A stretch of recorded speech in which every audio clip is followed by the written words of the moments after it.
Bulldog, you got Major Malloy, Admiral, Charles Kubic. Let's talk Taiwan. How bad is it? Well, Taiwan as an entity is doing pretty well, and yet it is being threatened. In the same way that China had threatened and basically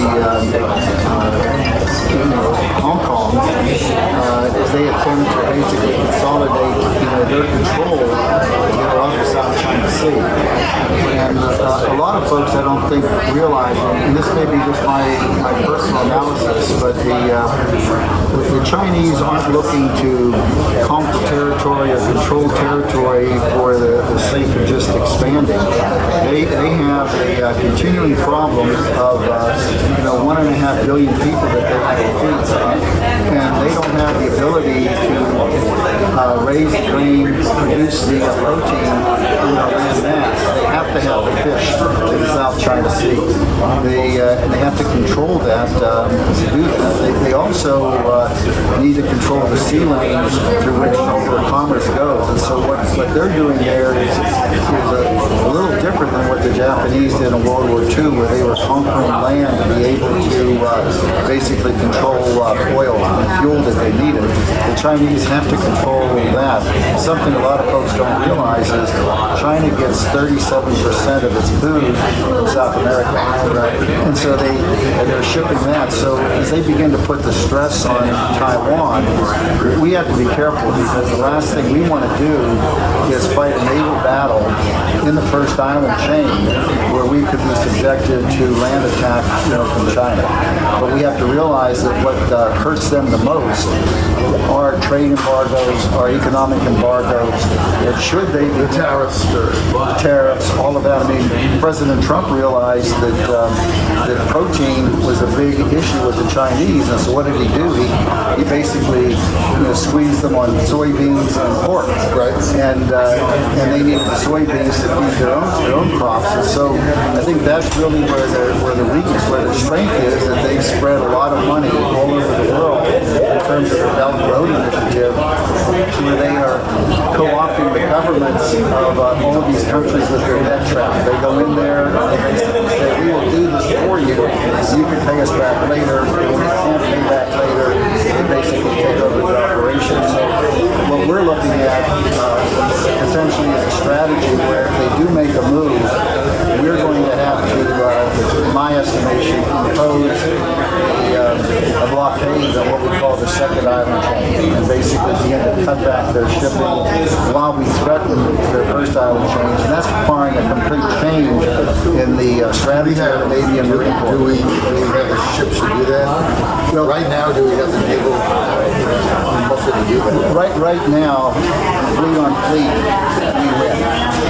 But who knows where we'll be 5, 10 years from now, which is why the Marine Corps has established a strategy where we can put, Marines, and I myself, I'm a Navy Seabee, so I'm more Marine than I am sailor. But if you put Marines and Seabees on all of these small islands, you could potentially have 100 different places where small units could be with the right artificial intelligence, the right radar, the right rockets and weapons, that they become basically stationary ships. They can basically control the blockade, and they can move back and forth, so you don't know exactly where they are. So we're getting basically control of that battle space without presenting our ships as targets, so the ships can stand off, and basically we can then provide support into there. They've got a fishing fleet of about 200 vessels that are down there, and in many cases destroying fishing grounds, destroying reefs by overfishing. But all you have to really do is immobilize that fishing fleet, and all of a sudden, after 30, 60, 90 days, they begin to suffer from the lack of protein that they can bring into the country. So I think it's a threat. I think we have to approach it with a different perspective. The Biden administration is never going to do that. I mean, they haven't taken any of those steps out. All the things you just outlined, I'm sitting here saying embargo, blockade, 37% of their food in South America. block that off, they're done. Then you look at the fact that, like, I think it's not about the requiring land mass. It's like poop right now. It's about feeding the people. Yes. People, they got a billion and a half people. Eventually, they're going to have problems. Exactly. Well, again, that's why we've got to change, the leadership of our country. I can tell without getting into any sort of classified that the Pacific Fleet, Indo-PACOM, they're well aware of this. They're looking at it. They're rehearsing. But again, somebody's going to have to pull the trigger if time gets out of step. And we have to pay more attention to our South American friends because they're going into Brazil. They're going into Peru. I was in Peru last October, and right there at about 12,000 feet going into the Sacred Valley, the Chinese are building a huge airport right there in Peru. You got to ask yourself why. It's all part of their Belt and Road initiative. But they're penetrating into South America, and we need to be more attention spent there because we need them as an ally rather than having them, basically supporting the Chinese population if we get into a problem. So the question really is, how do we present to Xi a situation where he's going to suffer a lot over an extended period of time if he makes an aggressive move on Taiwan. And that's where Trump had him. Trump had him in a position where he wasn't going to make that move. They were going to compete economically, but not necessarily militarily, and now that's flipped. So we need to basically, first of all, get a Congress in there that is going to put restraints on what the administration can do for 2 years. And then we need to elect a president who will make America first, America strong again. Or the Chinese are going to basically exploit those weaknesses, and we'll find them, if not invading Taiwan, basically controlling them economically. It's a very, it really makes you think. It's a very